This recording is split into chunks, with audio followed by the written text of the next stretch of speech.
They say the strongest men don't chase attention, they command it quietly without lifting a finger. Picture this.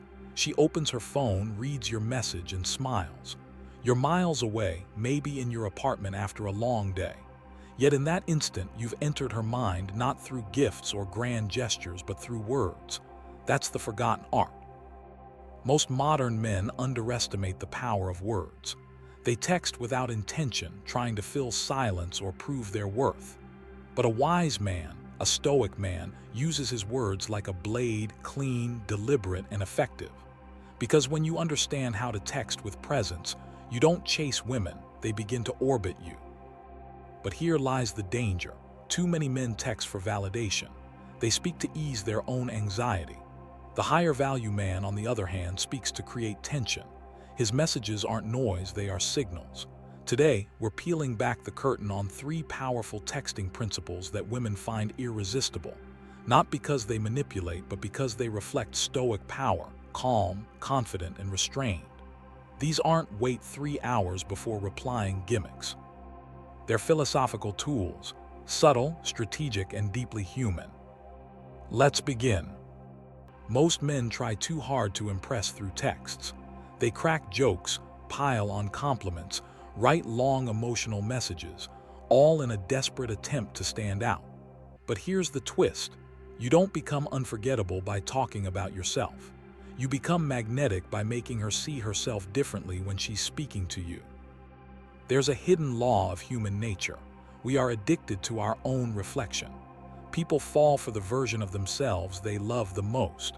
A woman doesn't get attached because you're a superhero. She gets attached because when she's texting you, she becomes someone she enjoys being, more alive, more mysterious, more confident. So how do you awaken that feeling? You use what I call the mirror text, a message that subtly invites her to reveal who she is, without you bragging or seeking approval. For example, instead of the tired, "How's your day?" say, "What's one thing you did today that no one else knows about, but would surprise me?" Just like that, you flip the spotlight.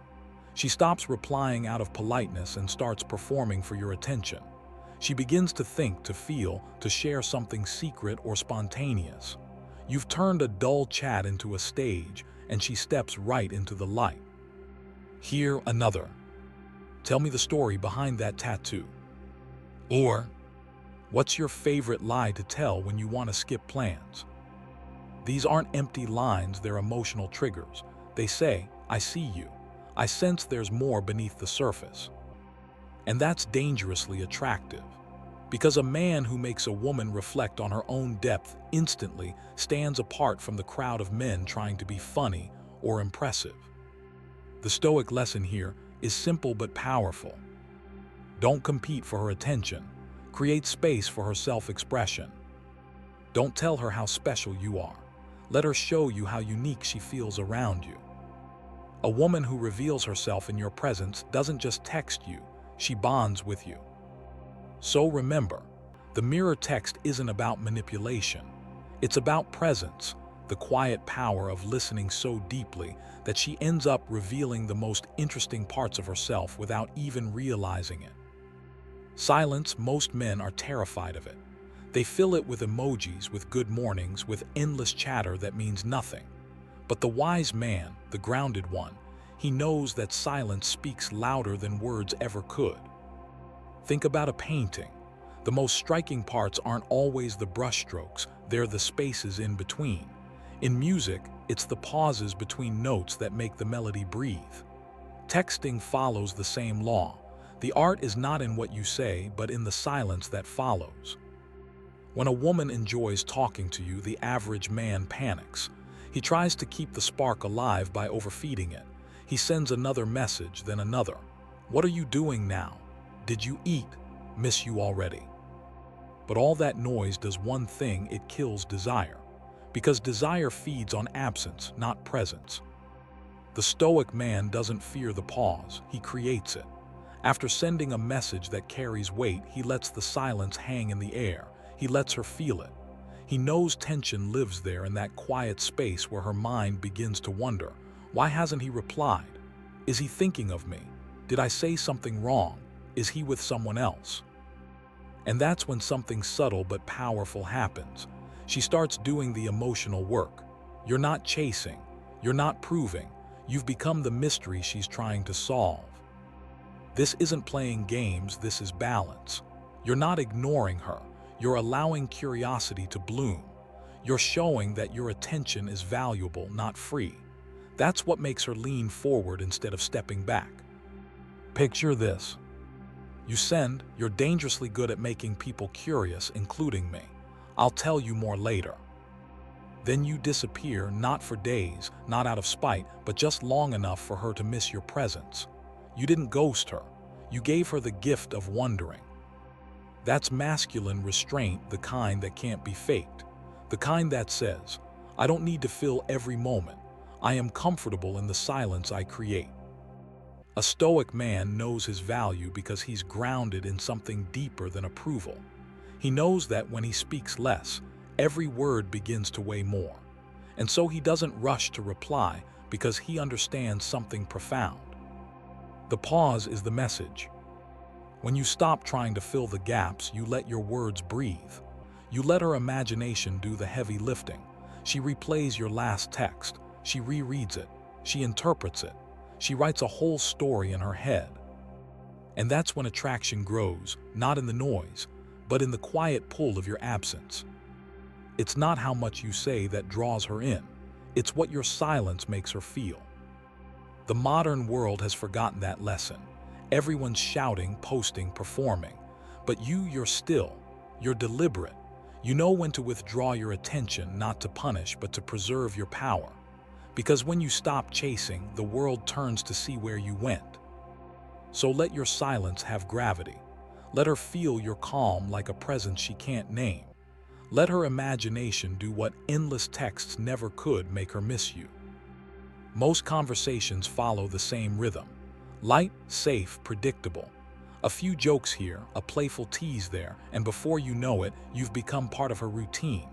But here's a truth that most men never realize: routine kills attraction.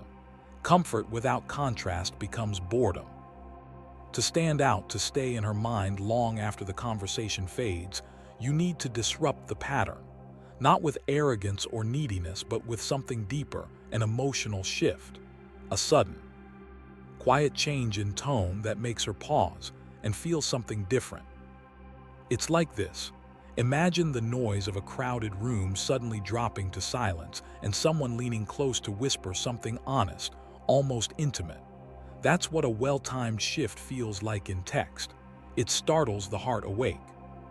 You might start light, even playful. She says, "I'm bored at work." You reply, "Stage a paperclip rebellion. Free the office supplies." She laughs. There's rhythm ease. Then, right when the moment feels effortless, you shift. "You know, I like how your mind works. You don't just complain, you look for mischief."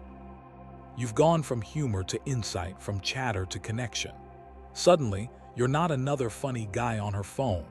You're someone who sees her, the sharpness, the playfulness, the spark beneath her words. Or she says, "Leg day, send help." You answer, "I bet no one there realizes how competitive you are." You look calm, but your mind's always racing. "I've noticed." See the difference? You've taken an ordinary text and turned it into a mirror of her inner world. It feels personal, specific, alive. That small turn makes her reread your message later, wondering how you noticed what she hides so well. That's the quiet power of disruption. It shifts her from logic to emotion, from comfort to curiosity. You didn't flatter her, you saw her. And when a woman feels seen, she remembers. But don't force the shift too soon. Timing is everything. You don't pour gasoline on cold ashes, you build warmth first. Wait until there's rapport, until you've built a rhythm she trusts. Then change the tone, just enough to create depth. And here's the most important part: never explain the shift.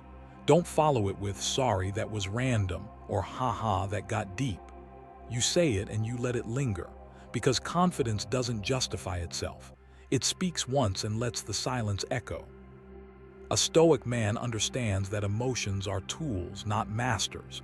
He doesn't use words to control or please. He uses them to express awareness. His calm is not emptiness, it's command. When you can make her laugh and then make her think, when you can make her curious and then let her sit in that curiosity, that's real presence. That's what it means to be more than another name in her messages. You don't need to text all day. You don't need perfect lines. You just need to show glimpses of truth, timing, and stillness, like the changing rhythm of a song that keeps her listening because she never knows what's coming next. So when she says, "I've had such a lazy weekend, lol," don't reply with "same here." Say, "I get that vibe from you sometimes. Like there's a storm underneath, but you hide it behind calm and lazy days. I like that." That's a shift. You've opened a small door into intimacy. Maybe she walks through it, maybe she doesn't. Either way, you've left an imprint. Because the man who knows how to shift doesn't just text women, he awakens them. He reminds them that conversation can still have soul, that connection can still have depth. He doesn't chase validation, he creates meaning. So let your words be few but intentional. Let your pauses have gravity. Let your tone carry that rare mix of calm and danger. Because that's what true masculine presence feels like, not loud, not desperate, but steady, deliberate, unshakable. And when you understand that, you'll stop texting for attention. You'll start communicating with purpose. If this resonated with you, take a moment to like the video, share it with someone who needs to hear it, and subscribe for more lessons in calm power and modern stoicism. Until next time, stay centered, stay deliberate, stay still.